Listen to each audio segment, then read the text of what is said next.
আজকে ওমানের ইতিহাসে সর্বোচ্চ পরিমাণে স্বর্ণের দামটা বেড়েছে। যেই হারে স্বর্ণের দামটা বাড়তেছে, মানে খুব শীঘ্রই মনে হয় এই সপ্তাহখানিকের ভিতরে 3 লাখ টাকা বাড়িয়ে যাবে।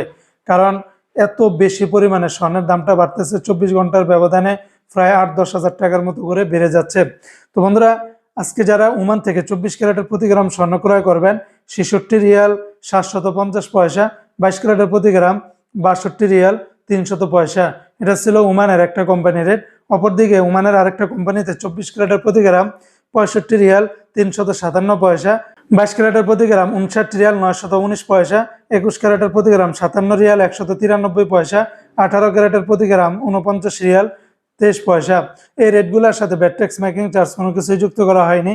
তাছাড়া ওমানে আরো বিভিন্ন কোম্পানি রয়েছে, এক একটাতে রেটটা ভিন্ন ভিন্ন হতে পারে। আজকে যারা ওমান থেকে 1 রিয়াল বাংলাদেশে পাঠাবেন, ওমানের সকল এক্সচেঞ্জগুলোতে 317 টাকার ভিতরে পাবেন। রেটটা যে কোনো সময় পরিবর্তন হতে পারে।